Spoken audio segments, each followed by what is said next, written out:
me it's pointing toward. I'm not worried, I'll follow the board. You pop my head open like a gun. And pop his head open like a gun.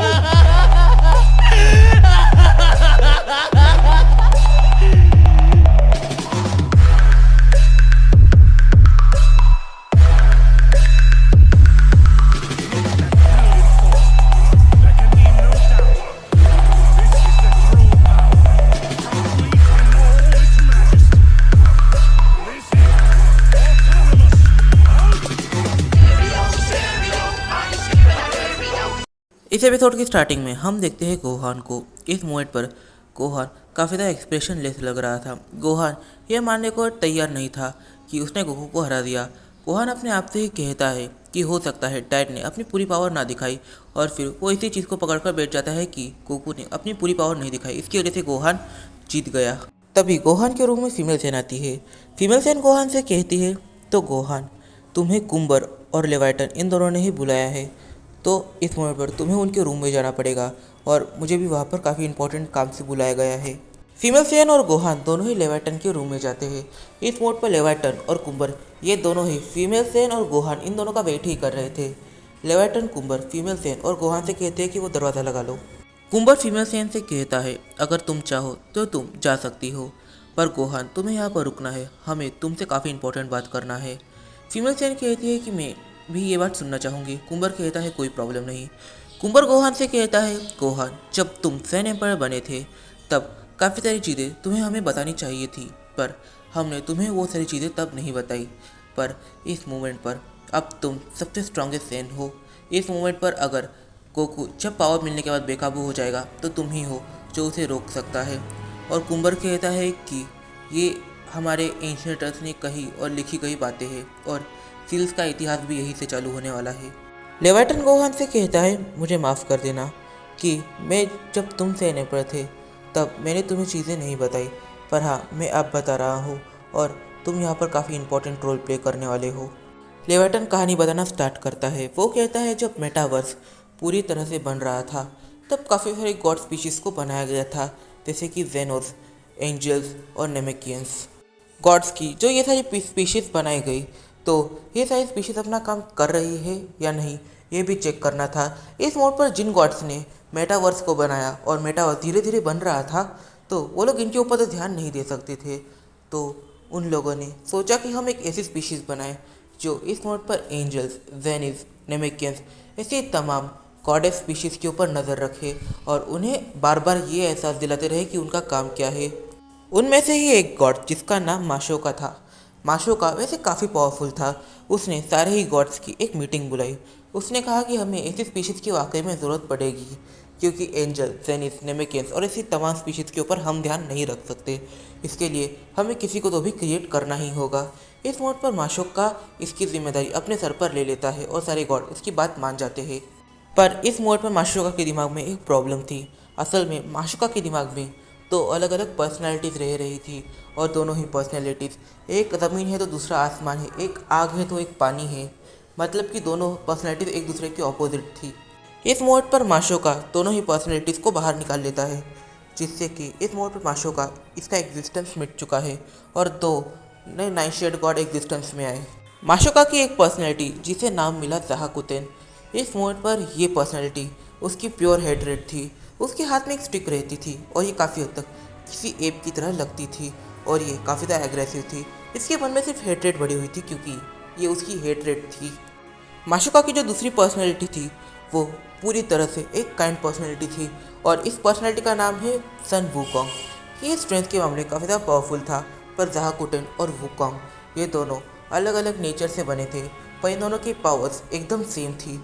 Even तो ये दोनों एक दूसरे की carbon copy थे powers के मामले में। सन वुकोंग ने एक पावरफुल स्पीशीज़ बनाने के लिए अलग अलग चीज़ें करी, अलग अलग स्पीशीज़ को क्रिएट किया, पर कभी कभी वो स्पीशीज़ पावरफुल तो बनती तो उनके अंदर माइंड नहीं होता। अगर उनके पास थोड़ा सा माइंड रह भी जाता तो उनके पास स्ट्रेंथ नहीं होती, और ना ही वो इतने कैपेबल बनते कि वो एंजल जैसी रेसेस को अपने उंगलियों पर नचा सके। इस मोमेंट पर वुकोंग काफ़ी ज़्यादा तकलीफ में था।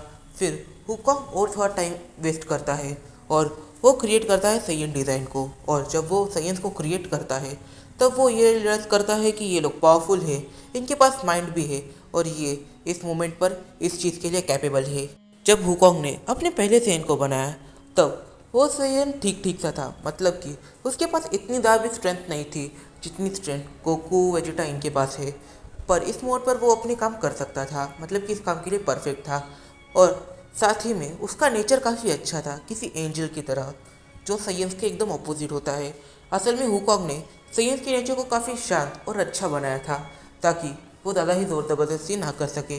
पर जो एंजल नेमेकेंस और जेनिस थे उन्होंने इसका काफ़ी फ़ायदा उठाया, वो इसकी बात सुनते ही नहीं थे। इस मोमेंट पर इसका अच्छा नेचर होने से सिर्फ लॉस हो रहा था। वूकोंग जैसे ही इन चीज़ों को रियलाइज़ करता है, वूकोंग सबसे पहले सेंस के अंदर मॉडिफिकेशन करने लग जाता है। सबसे पहले वो सेंस की नेचर को कुछ ज़्यादा ही एग्रेसिव कर देता है, क्योंकि इस मोमेंट पर जो जेनिस थे और जो एंजल्स थे वो सेंस के साथ जैसा वर्ताव नहीं करते थे। पर जैसे ही सेंस एग्रेसिव हुए वैसे ही एंजल्स और जेनिस और नेमेकेंस काफ़ी हद तक सेंस से डरने लग गए थे, क्योंकि एक शब्द गलत बोल दो मैं तुम्हारा गला पकड़ दूंगा। सेंस का ऐसा नेचर उसने बना दिया था और इस मोमेंट पर उसने उनकी पावर लिमिट को भी एक्सपेंड कर दिया। असल में हुकॉन्ग ने अपनी 0.00000.1% पावर्स का ही उन्हें एक्सेस दिया था, पर अब जैसे ही उनकी पावर लिमिट 3 पर गई, मतलब कि काफ़ी ज़्यादा गई, तब सीन ऐसा हुआ कि सेंस काफ़ी ज़्यादा पावरफुल बन गए। साइंस के डर से सारे ही गॉड्स अपना काम काफ़ी परफेक्टली करने लग गए थे।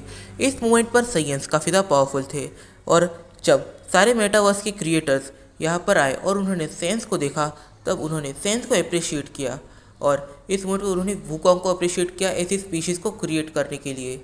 ज़ाकुटेन ये सब देखकर काफ़ी ज़्यादा जेलस हो रहा था। इस मोमेंट पर ज़ाकुटेन जो था वो ये सोचता है कि मैं इसे भी सरपास करूँगा। ज़ाकुटेन कहता है कि तुम्हारी इस स्पीशीज़ में काफ़ी सारी प्रॉब्लम्स हैं, मैं सारी प्रॉब्लम्स को फिक्स करूँगा, पर मैं तुम्हारी स्पीशीज़ के अंदर कोई भी छेड़छाड़ नहीं करना चाहता, वरना तुम्हारी क्रिएशन बर्बाद हो जाएगी। मैं इनका डीएनए लेके एक अलग स्पीशीज़ के ऊपर काम करने वाला हूँ। हुकॉन्ग इसमें हाँ में जवाब देता है कि तुम ही कर सकते हो और सारे मेटावर्स के गॉड इससे एग्री करते हैं और ज़ाकुटेन ह्यूमन स्पीशीज़ को बनाता है। ज़ाकुटेन उन्हें अपनी इतनी भी स्ट्रेंथ नहीं देता, वो उन्हें 0.0000000.1% स्ट्रेंथ ही देता है, पर हाँ वो उनके माइंड को 2% पर ज़रूर रखता है, क्योंकि उसके हिसाब से नॉलेज इज़ एवरीथिंग। पहले तो ह्यूमन सिविलाइजेशन और सेम सिविलाइजेशन ये दोनों ही सिविलाइजेशन साथ में रहती है और साथ ही में एक दूसरे को समझने की कोशिश करती है, पर इस मोमेंट पर ये दोनों एक दूसरे को समझ नहीं पाती। पर हाँ, इन दोनों में काफ़ी सारे डिफरेंसेस होने की वजह से इन लोगों में प्रॉब्लम्स चालू हो जाती है। इस मोड पर ज़ाकुटेन को ऐसा लगा कि ह्यूमंस ने उनकी जगह ले ली है साइंस की जगह, तो फिर साइंस के होने ना होने से किसी को क्या ही फ़र्क पड़ने वाला है। तो ज़ाकुटेन इसके डिसीजन लेता है कि वो सारे साइंस को जान से मार देगा, मतलब कि सेम सिविलाइजेशन का यहीं पे खात्मा कर देगा। इस मोड पर ज़ाकुटेन ने हुकॉन्ग से बात नहीं करी थी और जब हुकॉन्ग को ऐसा पता चला तो हुकॉन्ग को ये कुछ भी पसंद नहीं आया, पर अभी तक ज़ाकुटेन ने कुछ भी नहीं किया था तो हुकॉन्ग भी कुछ नहीं बोल सकता था। हुकॉन्ग भी एकदम खामोश था, पर जब ज़ाकुटेन इन चीज़ों को करना स्टार्ट करता है तब हुकॉन्ग इसके बीच में इंटरफेयर करता है और इन दोनों की और ये दोनों ही लड़ पड़ते हैं आपस में। इस मोड पर ये दोनों ही लड़ पड़ते हैं और इन दोनों की लड़ाई में होता ऐसा है कि काफ़ी सारी चीज़ें डिस्ट्रॉय हो जाती है, काफ़ी सारे साइंस और ह्यूमंस की जान जाती है वो अलग। इस मोड पर हम एक चीज़ नहीं जान पाते थे कि कौन जीतेगा, क्योंकि दोनों ही सेम लेवल पर थे, पर हुकॉन्ग अपने ट्रिक्स का यूज़ करके ज़ाकुटेन को मारने में कामयाब हो जाता है।